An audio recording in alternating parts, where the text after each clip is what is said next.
very visceral feeling, and I went, oh, I'm Jesus, and these are all the sinners that I have to save. All right. And like, they're all sinning. Everyone's a sinner. I looked at my mate and I was like, I told him. And he's like, bro, you're high. Yeah. And I was like, no, you're my disciple, John. Are you still calling him? And I was like, then this like girl walks past and I was like, see, there's the Virgin Mary. Welcome to Tiger Jam, a podcast about storytelling, raw, unfiltered, and unscripted. I'm your host, Stefan Neuwerk, clinical psychologist and founder of Easy Tiger Psychology. Tiger Jam is not to replace therapy. Tiger Jam is not to give advice. Tiger Jam might go under your skin and might be confrontational. Please pause the podcast if you feel overwhelmed and seek professional help. Thank you. I see a lot of clients with complex trauma histories that get hooked on heroin rather than other drugs, and they always describe it as the lack of any negative feelings, the lack of, like, everything's fine. Like, it's like I'm home. Yeah. Does that resonate? That is exactly what it's like. Yeah. It's exactly like that. I did ayahuasca a few years ago, and it's a very similar feeling to what everyone talks about with ayahuasca. It's like I felt like I was home. Yeah. Yeah. Yeah. But within yourself. Yeah. Not like home as in going home, like you're so home within yourself. Yeah. Not as a location, rather as a... Yeah. It's very much a spiritual experience of like you're so whole within yourself. Yeah. Trigger warning for today's episode. Our guest Shane will talk about hallucinations, drug abuse, and Jesus. Okie dokie. Could you introduce yourself? My name's Shane Gregory. I'm 41. I run an acupuncture clinic, so I'm an acupuncturist and a herbal medicine practitioner. Also got qualifications in like different types of modalities. Like I was a personal trainer, I was a massage therapist before that. Done years of meditation, qigong, tai chi, all that sort of stuff as well. Sounds great. Yeah. Have you always been in that field? I've been in that field since 2006. I took a little hiatus, became a travel agent for a year because I wanted to travel more, and that didn't work out how I planned. Okay. But yeah, outside of that, since 2006. Yeah. You did tell me in one of our previous conversations that you had some struggles with drugs and even schizophrenic symptoms. Yep. Can we talk about that a little bit? Of course. What would you like to know? Where did it start? Like, when did you start using drugs? Like, was it teenage age? Yeah. Or... So I was 14 and I had an older brother. Mm-hmm. And one night he came and woke me up at about 10:30 at night, and he said, I'm going to try and quit heroin tonight. Do you want to sit up with me? And so I jumped out of bed, and that night I had my first line of speed. I smoked my first joint, smoked cigarettes, drank alcohol, and that was my first experience of drugs. Right. And for me, that night really lit something up in me. Like I was like, oh, drugs are amazing. And, you know, if this is what drug rehab is, because like I'm going to help my brother get off drugs. If this is what drug rehab is, this is what I want to do with my life. Yeah. And by the time I was 17, I'd started to have auditory hallucinations from smoking marijuana. Okay. And then I graduated to smoking meth because that actually allowed me to continue to function. Like I could go to work, I could still function without voices. Yeah. And then I actually started to use heroin a little bit because I was just hanging out with heroin addicts. Okay. Curiosity kills the cat sort of thing. Mm-hmm. And then, I started using heroin, and that actually stopped all the voices completely. And I was like, oh, this is kind of too good to be true. Yeah. And I knew where heroin went. Yeah. And because I'd seen what it done to my brother's life, and I didn't want to use heroin. Yeah.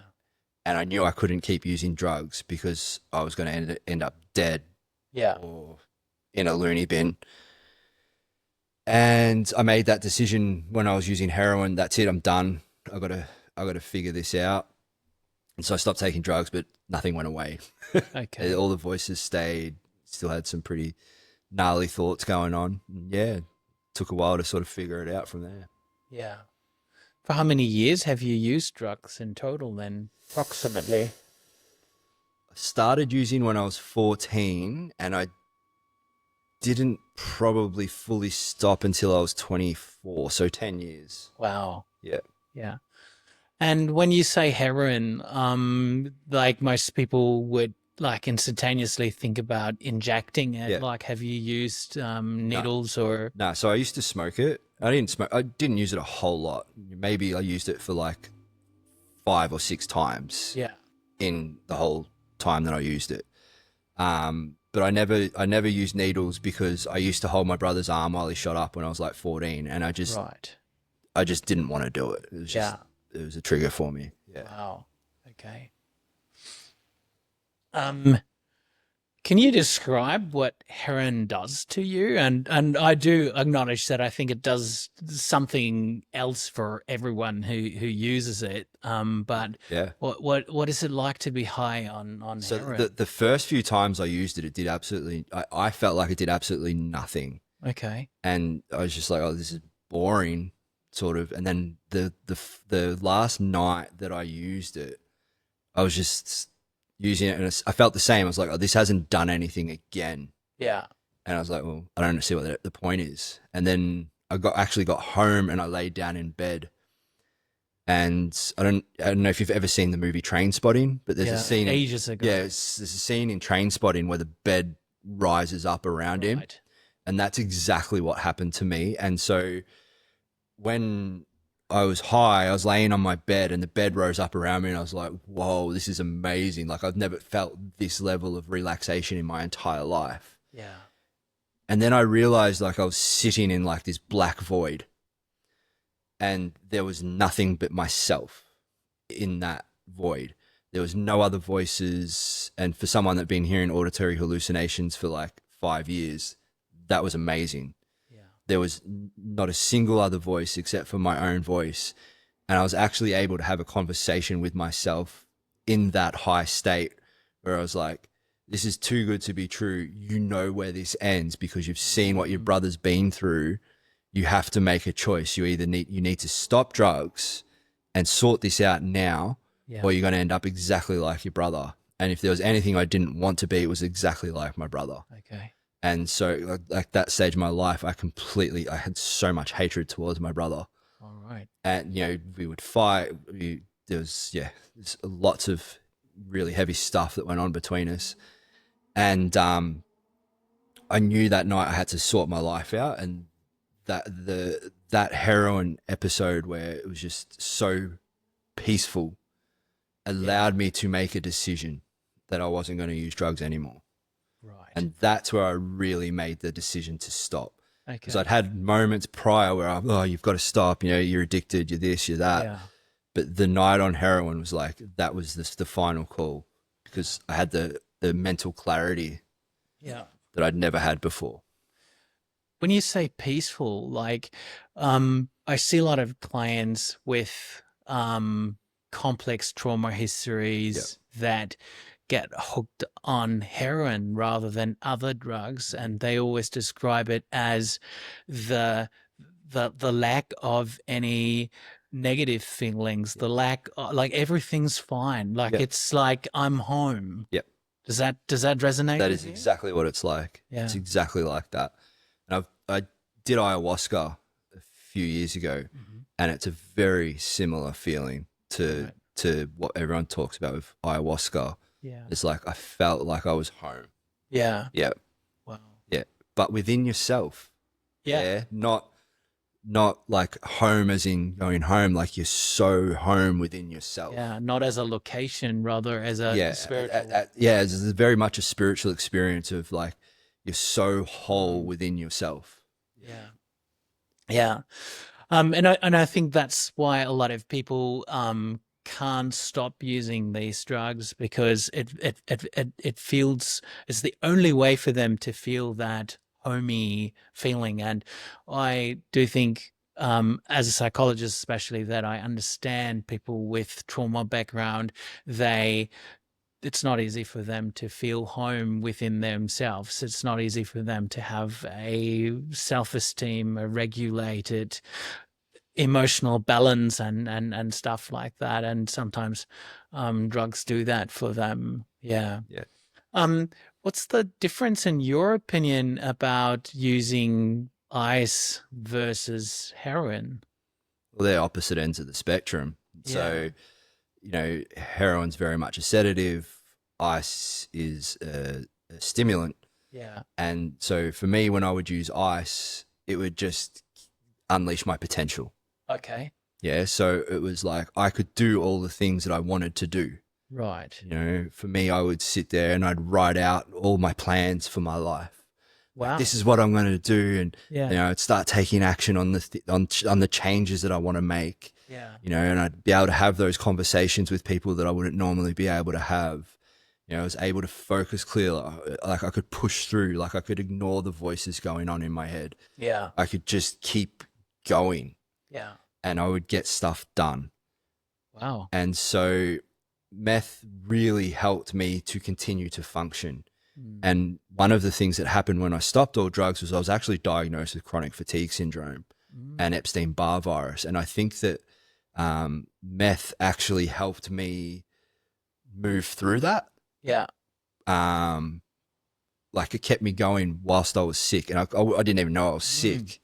I think it just helped me keep going. Yeah. Wow.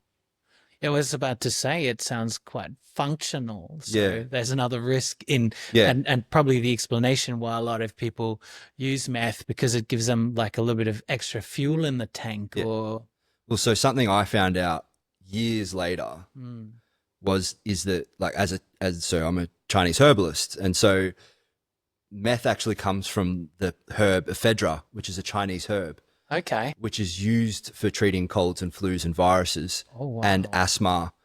And we actually use it. We're not allowed to in Australia, but in Chinese medicine, it's used as a constitutional formula. So there's people that actually have a constitution for that herb. Okay. So they have weaker lungs. And so one of the things that I assume is that that is part of my constitution. And so a lot of people may be attracted to that drug for that reason. Yeah. Oh wow.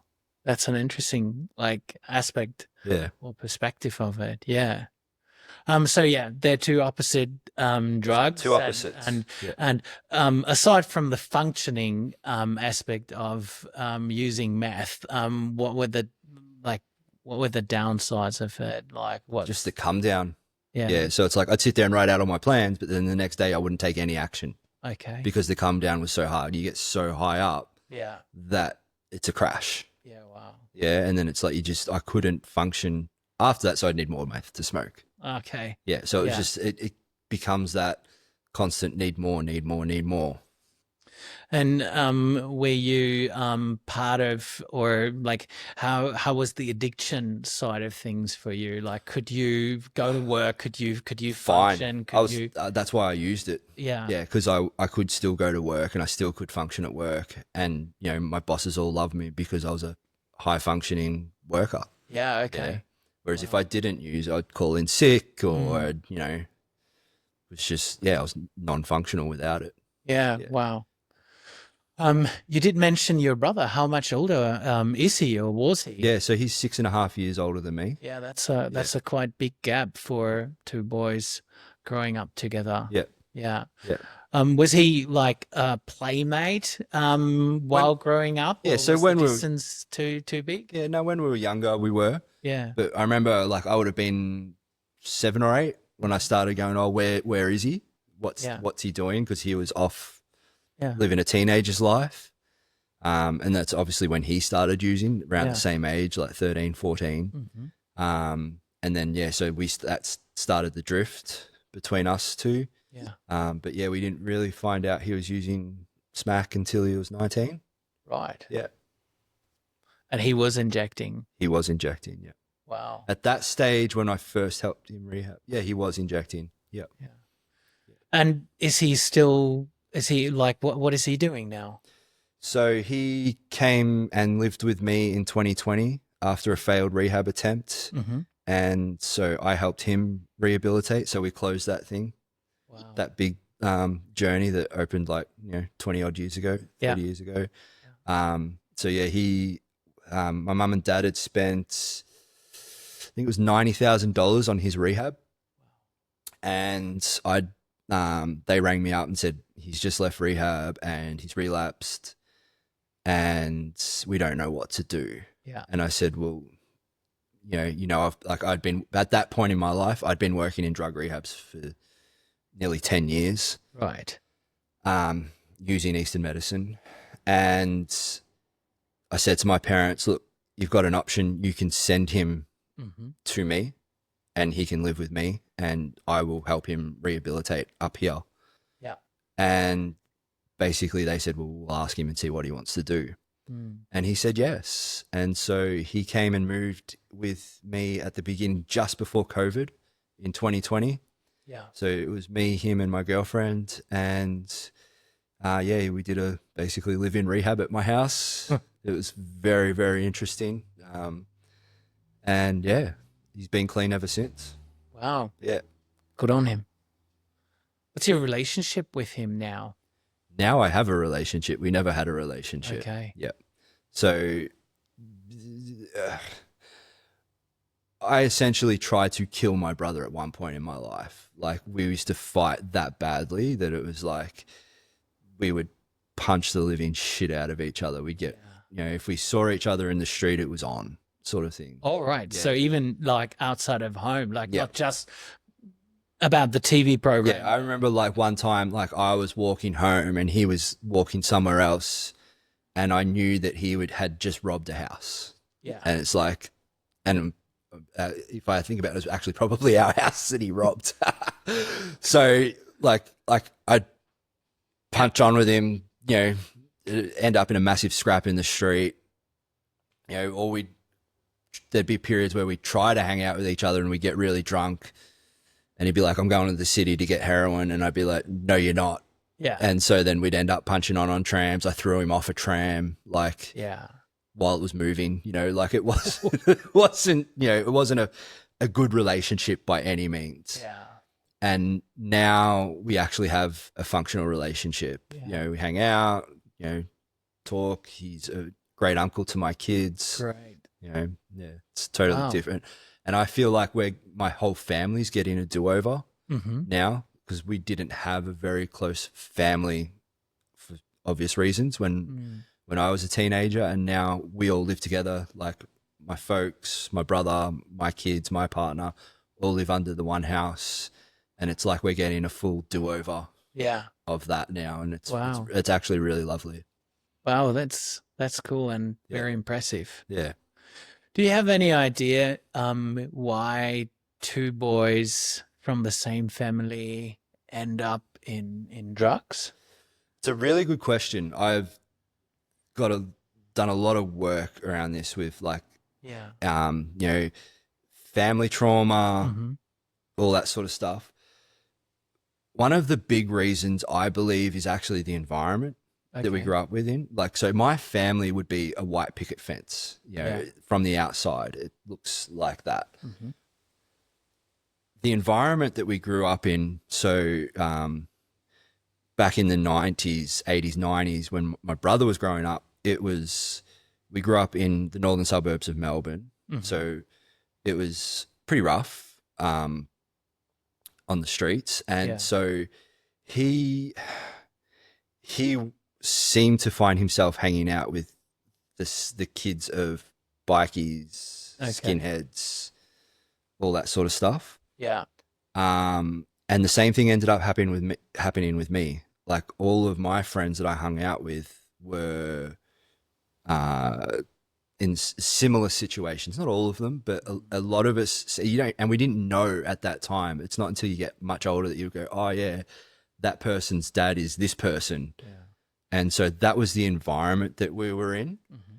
Was it because of the location, Yeah, just or like were you literally attracted? Yeah, location. yeah, And so that were just the people who we hung out with. And like even in doing positive things. So like one of the guys I used to play basketball with, his dad was the head of the Hells Angels. yeah, And I had no idea at that time. I didn't find out until like 10 years later. yeah, But it was just like, that was just the location of where we lived. That was Yeah. what was going on. And, you know, they were good people. Like they really were. They were great people to hang out with and to be friends with. And, yeah, you know, yeah. yeah, And there is, you know, and like I've done a lot of like looking into the family lineage of stuff and the trauma lines and all of that sort Yeah. of stuff. And it is there, you Yeah. know, and it's like how much of that is actually in our DNA. So there's the environment and then there's the genetics of it. And so like, you know, dad comes from a military family. So there's PTSD down the line. Dad's also a paramedic. Yeah. And I know there's PTSD in there. So it's all of that. yeah, Mum's mum was an orphan. So there's like, that's coming through. So there's so many aspects that there could be. yeah, And potentially the environment just sets off what's in the DNA. I don't know. Yeah. But it's like, there's so many aspects to create the perfect storm yeah. per se. Understand. Yeah. And so what you're talking about is the transgenerational trauma, Yeah. like the grandparents' generation, Yeah. like, and was there any trauma that happened to you as a family, like within your unit, like parents still together? Parents were still together. That's what I'm saying. Like we had the Yeah. white picket fence Yeah. compared to my friends. Yeah. My parents were still together. Both parents worked. We were one of the wealthier families in the area. Like we weren't Yeah. wealthy, Yeah. but like compared to the people that I was hanging out with, Yeah. my parents had more money. Yeah. And so like we weren't like rich by any means. Yeah. So it's just the standard middle class family, and my parents are still together now. Yeah. In that sense, there was trauma for my brother, and I'm not going to talk about that because it's his story and it's Yeah. really big. Okay. But that didn't happen until he was like 17, 18, 19. Okay. So Like it's not he came with the it's not drugs, childhood yeah. trauma. Yeah. For him also, his father did pass away around his birth. Okay. So there is that side of it, which is very well known Yeah. in my family. So that was a potential trigger for him, but Yeah. I didn't have that. I had both my parents. They both loved me. I was never sexually abused. Yeah. You know, nothing like that. My dad didn't hit us. Yeah. You know, it's, Controlled drinking or normal. yeah, just normal family. Whatever Yeah, that parents is. weren't alcoholics. They weren't drug addicts. Yeah. They had good families themselves. Yeah. Yeah. Right. Interesting. What helped you getting off the drugs? How did you, because you had a quite 180 life change and you work in health now Yeah. yourself. What's that about? I knew when I was 14, when I first used drugs with my brother, what I wanted to do. Yeah. I just didn't know how the fuck I was going to do it. Yeah. But That's a good one. at Yeah. that point, so like the night, like when I was 14, I knew that was my life purpose. Yes. Is like working in drug rehab. Okay. And by the time I was 17, 18, 19, I didn't know how the hell, like I still knew in the back of my head, Yeah. that's what I want to do, but I didn't know what it was going to look at. Yeah. Like, and so I'd always had an interest in sports. And one of the things I actually, when I was still okay around year 9, year 10, I actually, instead of telling people I wanted to work in drug rehab, I'd say I want to work in rehab, and I wanted to be a physio. Yeah. And so I'd always had an underlying, I'm going to do this sort of thing where I work with people and work on people. Yeah. But in the back of my head, it was always drug rehab, but there was too much shame to say it was drug rehab. I would just say rehab. Yeah. So I wanted to be a physio. And then when I was going through the big changes and I'd been clean for, I'm not even sure how long, maybe a few months. And I was actually the only way to explain it would be I was having a manic episode, and I was so overwhelmed, so upset. I was driving in my car and I was like screaming, I need a sign, give me a sign. I need help. Like I was screaming in my car, I need help. Like I was smashing my steering wheel going, I need fucking help. Like just losing the shit in the car. And a sign from God or anything from the universe, like whatever, I just need help. Yeah. And then a radio ad comes on, and like at this point I'm like constantly hearing signs in music, advertising, all the things, you know. And I just stopped screaming, and on the ad comes, become a personal trainer in 6 weeks. Right. And I was like, oh, I've always had an interest in personal training. Let's become a personal trainer. Went home, jumped on the phone, rang him up, booked in. Yeah, we're having a special. It's only $800 at the moment to become a personal trainer in 6 weeks. Yeah. I was like, okay, I can do that. And so I went off and done the course, and I got right through to the 6 weeks. And the night before I was supposed to graduate, I smoked meth. Wow. And any idea why? If I look back at it now, I would say, you know, like sort of like upper limits or self-sabotage or something like that, you know.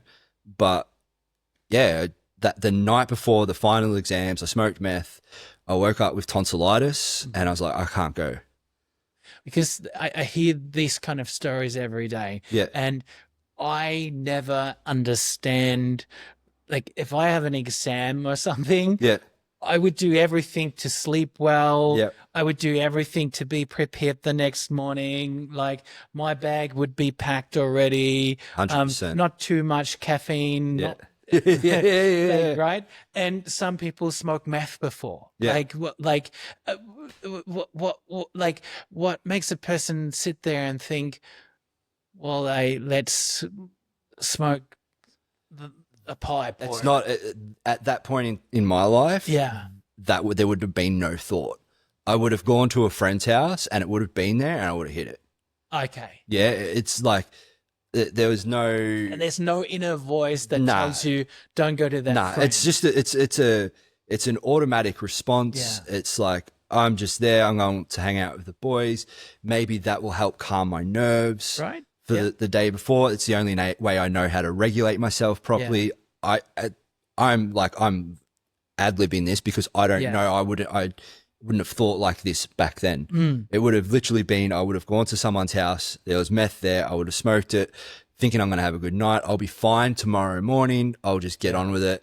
I'll still feel good in the morning. If not, I'll just smoke again and I'll keep going. Yeah. And I'll pass the test. No worries. Yeah.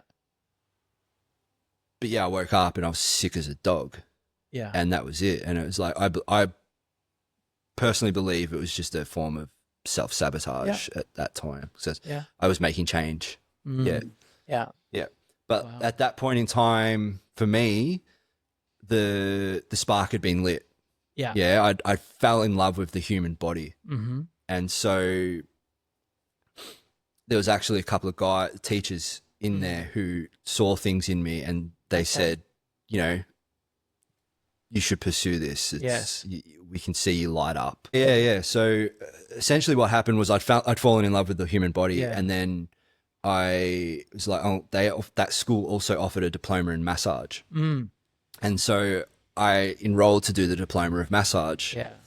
And it's funny because the same thing happened again. I got halfway through the course, started smoking meth again, and ended up with really bad tonsillitis. Yeah. But what happened was during that period, that school, that course was much longer. It was 6 months.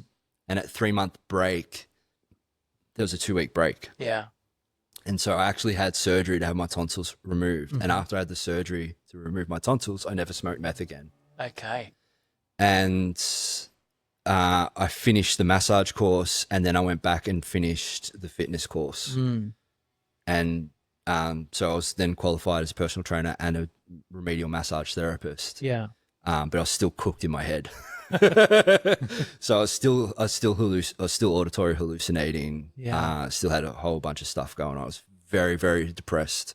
I'd wake up every morning going, how the hell am I not going to kill myself? That was like my first thought every morning. I'd have panic attacks just driving anywhere. And at this point, I'd been sober Yeah. for quite a while. Yeah. Still drink, but not drugs. Yeah. Yeah. Wow. So that's how the health journey started, was there. Yeah. Yeah. One of the hallucinations you had was you believed that you were Jesus. Yeah, right? absolutely. Yeah. How does that feel? Like, That was intense. So that was like one of the most intense. is it scary, or is it like above everyone? Yeah, or? I think it belongs to like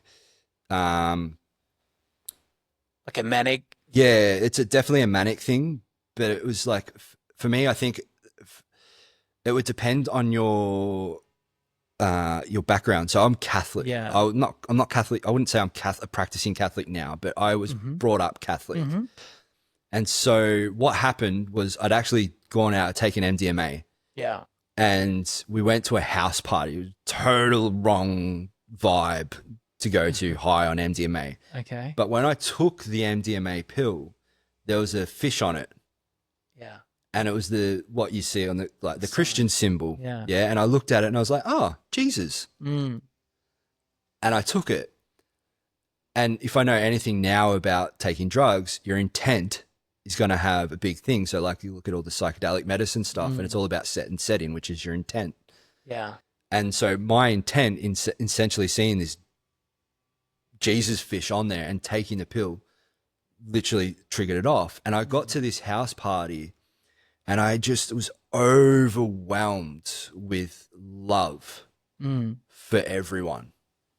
Wow.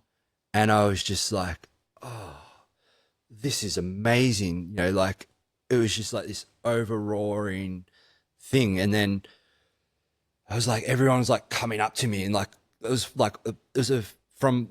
actually one of my high schools. And I was at that high school, I was quite popular. Okay. And so when I walked into this party, I'm already feeling like this overawing love. And I've got people coming into me, like guys are hugging me, girls are sticking their tongue down my throat. And I was just like, wow, this is intense. And so I grabbed my best friend and I was like, brother, we got to get out of here. Yeah. It's just too intense. He's like, what's wrong with you? I'm like, I'm high, man. And then I was like, oh. And I heard the music and it all just sort of clicked all at once, like in my body. And it was like a very visceral feeling. And I went, oh, I'm Jesus. And these are all the sinners that I have to save. All right. And like, they're all sinning. Everyone's a sinner. I looked at my mate and I was like, I told him. And he's like, bro, you're high. Yeah. And I was like, no, you're my disciple, John. Are you still calling him? And I was like, then this like girl walks past and I was like, see, there's the Virgin Mary. Yeah. It was like, and then all of a sudden it hits into my head the stories that you're taught, and the second coming of Christ will be the Antichrist first telling that he is the reincarnation of Jesus and he is the bad guy. And then it's completely flipped. So I went from thinking I was Jesus to thinking that I was the devil. Yeah. And it went from like this beautiful, loving experience to this like sinking fear. I am the worst person on the planet. I am evil. Yeah. And like that was the first night that I ever took suicide very, very seriously. Okay. And if it wasn't for divine intervention at the end of the night, I would have killed myself that night. Okay. I'd actually planned out what I was going to do when I got home. And if I was having a conversation with a friend and I was trying to explain to him everything that had gone on that night. Yeah. And he was just like, nah, bro, you're fucked. You're a dickhead. And like the shame of everything was just horrendous. Anyway, so I was driving home and I had a friend in the car and we were just driving home, listening to music. We'd gone off to smoke some weed and like voices were always extra. Yeah. Super heightened after smoking. Yeah. So I'm driving home and I'm going to drive my mate home. He's real pissed off at me. Okay. Like you're a fuckwit. And, basically, I believe at one point he said to me, you should kill yourself. Okay. And I was like ready to go home and do it. And I'm driving, and all of a sudden, the radio, the CD skips like, I don't know, Yeah. you know, Yeah.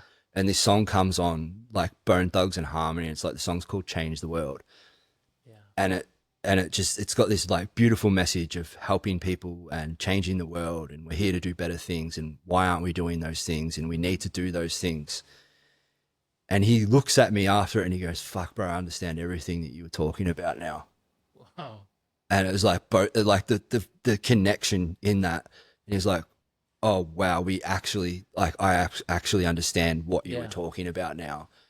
And I was like, and it just gave me such a sense of relief Yeah. that I was understood Yeah. and that I wasn't crazy, and like everything I was saying made sense. Yeah. And then that basically stopped me from killing myself. But the worst thing is I didn't not think I was still Jesus. And then I'd be flipping from I'm Jesus to I'm the Antichrist. And even if I took drugs or didn't take drugs, that went on in my head every single day. For how long? I reckon 5 years. Wow. Yeah, 4 or 5. Maybe 4. Mm-hmm. Yeah, yeah. And it wasn't until I met my mentor that I had the conversation with him. He was the first person I ever told, and he was like, it's so funny. So going back to the school thing. So this was before the school. After I finished the massage and the personal training, Yeah. I still felt dumb and I needed to keep my mind entertained. Yeah. So I went back and studied year 12 and I was 23 at that time. And that time I was reading lots of books. My brother was going to jail and he handed me a book on Eastern medicine and drug addiction. Mm. And I was so engrossed in that book. I was like, oh my God, these are my answers to my problems. And I rang him up, had an interview with this guy, and we were talking about it. And I was like, he's like, oh, you really get it. You understand it. What's your problem? And I said, it's like this little voice in my head goes, tell him you think you're Jesus. And I said, I think I'm Jesus. And he slams his hand on the table. He pisses himself laughing and he goes, me too. And he was at that point, he was writing his second book. And in that he talks about his psychosis of thinking he was Jesus. And he grew his hair out, he grew his beard down, he walked around with a staff, and he had a pet goat, which was the Lamb of God. Yeah. Okay. And so it was the first time that someone ever really understood what I'd been going through. Yeah. And again, that was that sense of relief to help resolve that in me was to someone else has been through the same thing as me. Yeah. Yeah. It's interesting that your brother always comes up in your story as almost someone who triggers a development within you Yep. while he goes to jail, while he goes off heroin. And it can be something really positive, Yeah, man. or something quite negative. Yeah. I'm really glad that you can see that too. Yeah. Yeah. Well, Yeah, 100%. It's something I've spoken to a lot of people about. It's like we've had this journey where he came to me, gave me my first drugs. Yeah. And then when we went on this separation journey, and then we came together again when he gives me the book, and then it separates again. Yeah. And then it come back again when I help him to rehab yeah. in the long run. Yeah. Yeah. Yeah, I would like to hear his version of it, because like you almost benefit from that in a way, not well, he gave you the first drugs or something, but like it's almost like he had to scapegoat himself sometimes to I don't know, trigger this in you. Yeah, 100%. Yeah. And it's like, you know, Have you spoken to him about it? Yeah, we've done podcasts together and stuff, and you know, he can see it very clearly himself, you know, and he said it perfectly. He shepherded me into the drug world, and I shepherded him out. Yeah. Yeah, so he was my guide in, and I was his guide out. You know, and it's it's a very interesting thing, and it's like you kind of look at it and it's like there's something bigger going on here. You know, that's how I perceive it. You know, it's like I personally feel you can't deny that there's something Yeah. more going on there. Yeah. Was there any key situation that stopped the hallucinations? Or did it just dribble away? Or... Yeah, it's a really good question. It took years, Yeah. and what like okay, so I when I learnt the Eastern medicine side of things, I started doing meditation and qigong and tai chi. And what happened was I was clean and I was sober, so I was Yeah. like I still drank alcohol, but it wasn't messy Yeah. per se. I actually started hallucinating more Mm. doing the meditations and the qigongs and things. Okay. So I started to hear more voices. I started to become more ungrounded. Mm-hmm. I started to have more of these things come up. Yeah. So it was actually like the meditation and stuff was actually triggering them Mm-hmm. to become more heightened. Mm-hmm. And so I was actually advised to stop doing it Yeah. by my mentor. He said, just stop and just focus on one thing. Yeah. And that one thing that he said was like, focus on Tai Chi Okay. because it's very physical and you have to be present with your body. Yeah. And then after about 8 years, I think I was way better. Yeah. You know, it's, if I didn't take care of myself, I'd still trip out a little bit, Yeah. you know? But yeah, it was definitely like being immersed in a physical act instead of trying to do it all mentally and Yeah. trying to calm my mind and all of that. It was actually like physically being in my legs, being with my body Yeah. that actually stopped it. Yeah. Yeah. Yeah. So there was no real key element, and I did this, and that stopped the hallucinations. Like it was rather you focus on one thing, and then it became less and less and Yeah. less and less. So yeah, there's a couple of things, really key things for me. Someone said to me the quote, "An idle mind is the devil's playground," and it triggered the thought in my head of like, "Oh, I've just got to learn." Yeah. Because my mind's bored. And because my mind's bored, it's making all this stuff up. Yeah. And there was that.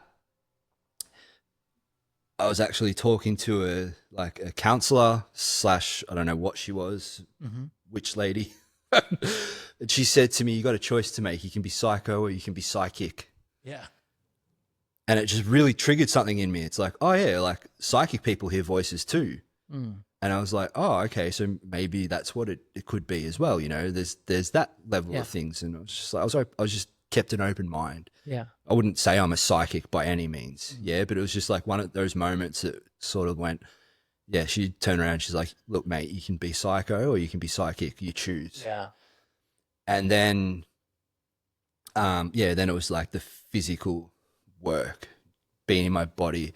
Because I went to massage school, daily massage in my body, like just being with my body was phenomenal. Yeah. Yeah, like it was an actual game changer for my mind. Okay. Yeah, that really helped to settle the head down quite a bit. Yeah. Yeah. Interesting. Yeah. Yeah. Have you seen like traditional psychologists, traditional counselors? Like what was your experience with traditional psychology? Yeah. So I had like all the counselors at school. Yeah. Yeah, because the school knew my brother was a heroin addict, so I played up a lot at high school, and so I was in with those guys. It was really like, if I'm completely honest, they were just useless. None of them understood. None of them. I felt like none of them really cared. Yeah. Did they create, sorry, but did they create a space for you to talk, or were they playing with you, or were they just offering a room where you could play games? I've heard several different versions of how school counselors work. Yeah. Honestly, I can't 100% remember. No worries. It's too long ago. Yeah.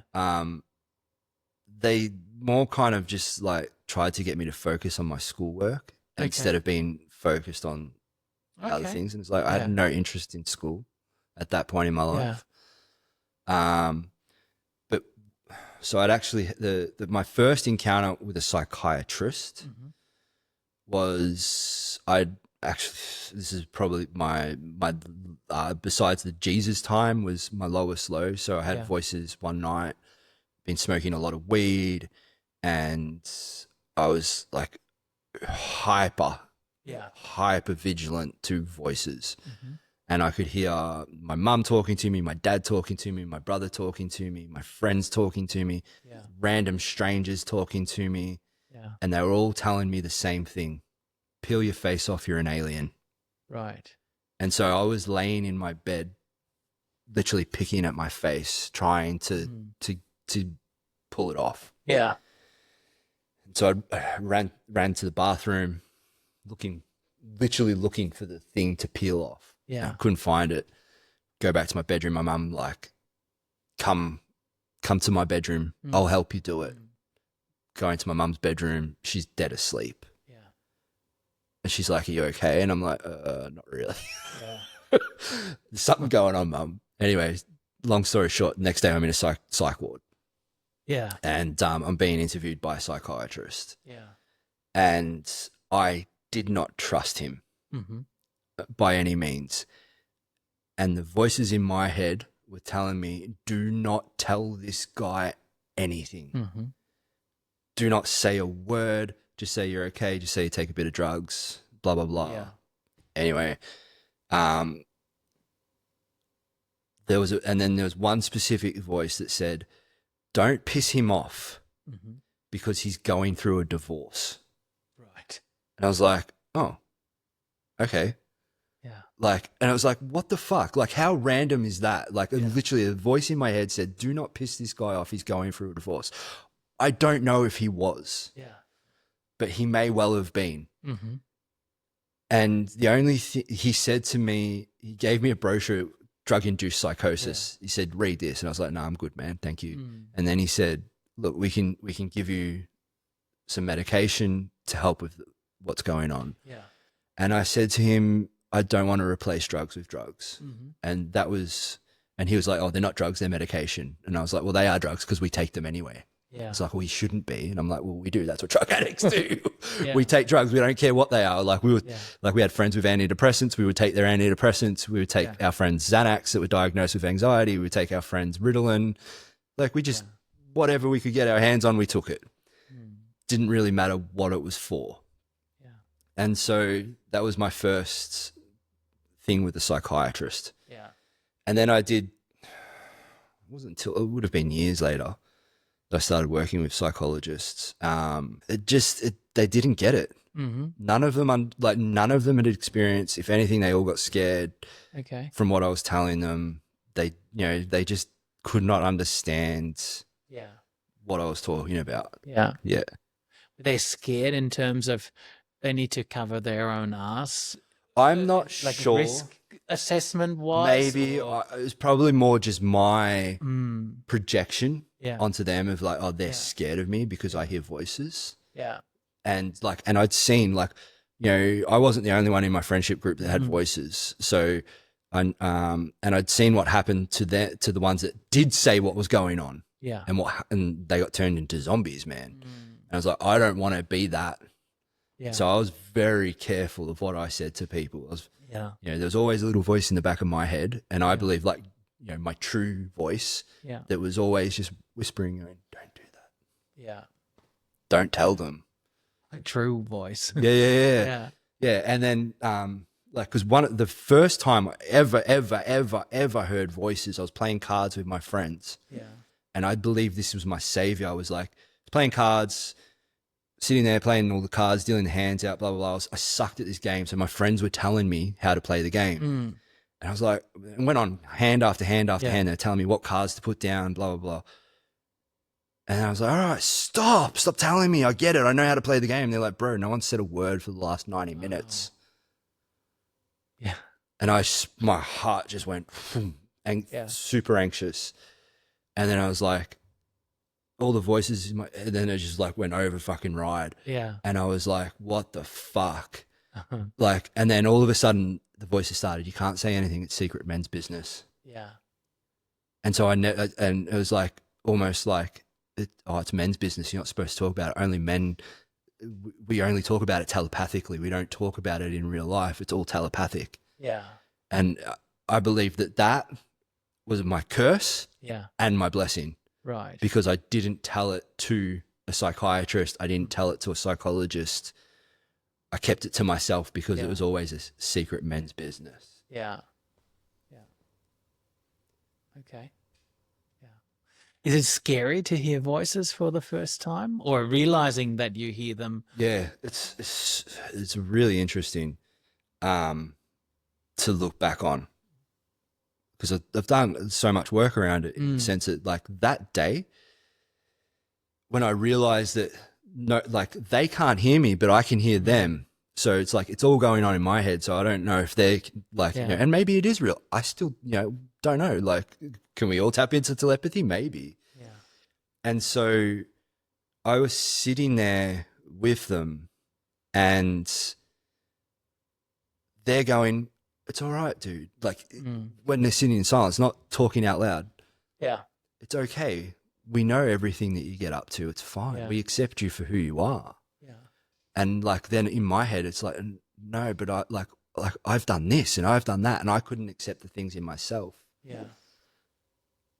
And that's what caused the problems. The fact that the voices were always actually quite kind to me Yeah. at the start, but then I started to suppress them because I was like, but I can't accept the things that I've done, and now you all know my secrets. Yeah. Because you can't hide secrets telepathically.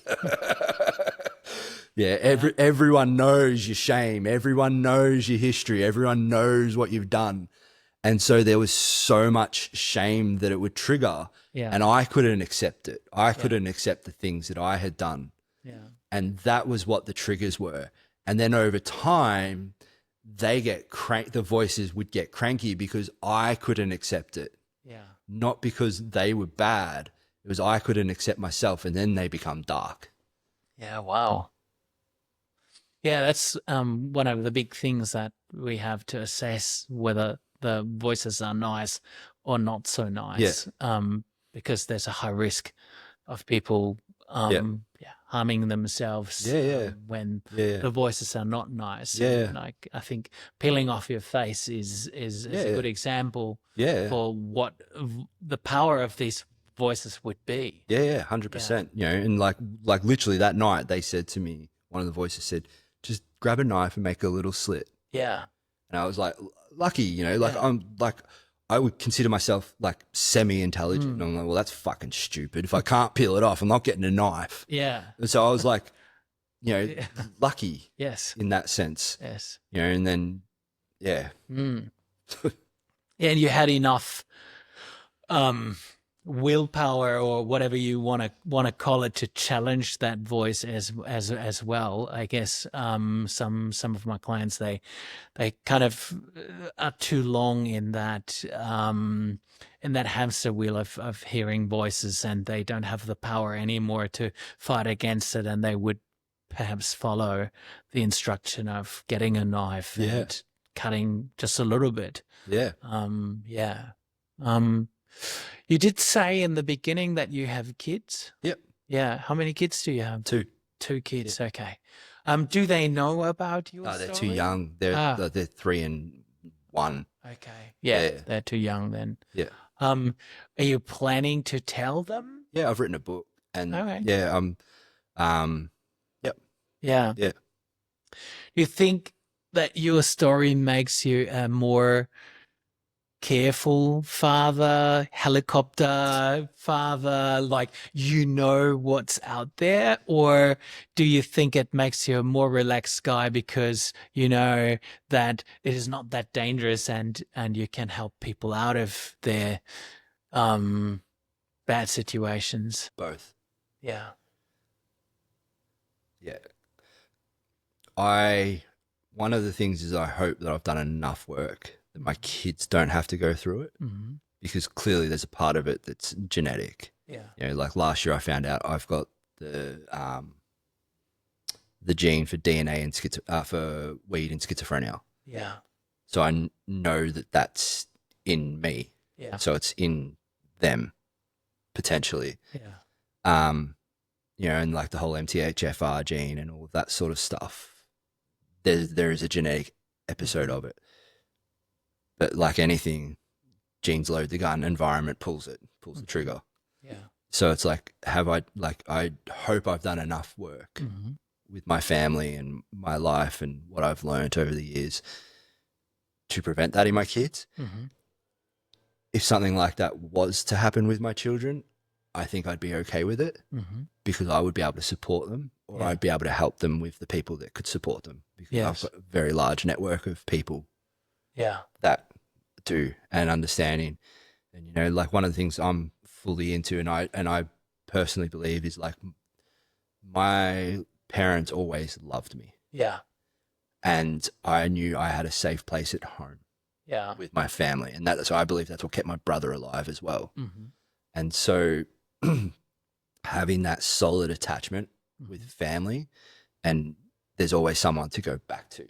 Yeah. Yeah. Mm. So Mm. yeah, like the world's a scary place, yeah, Yeah. and you got to be prepared for it. So Yeah. I will train the shit out of my kids to be prepared for that. Yeah.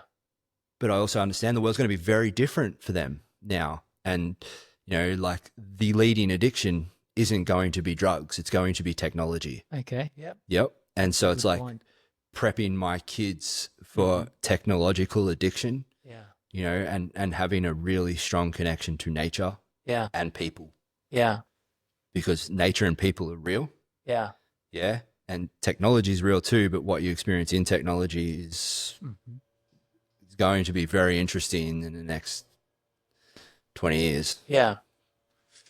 Um, if you could give me an advice as a psychologist, like your experience with traditional psychology wasn't very good and they didn't get it. Um, what would your advice be like to someone like me so I might get it? Listen, don't judge, Hmm. observant, and then the solutions aren't just in the mind, the solutions are in the body Okay. and the mind and the lifestyle and the environment. Yeah. Yeah, that's a good one. I mean, I don't have enough skills and experience and education to do anything in the body. And I think that would also sort of cross my ethical guidelines to, like, it would overstep something if I would be physical as a Yeah. psychologist. But yeah, what you said about listen, and I think that's a social media thing now for kids. We listen, but we don't judge. And what you said before, that I care, is something that I take out of Yeah. it. Yeah. Like, All right. Well, thank you very much for the conversation, for your openness and sharing. thank you. Thank you for having me. Thank you.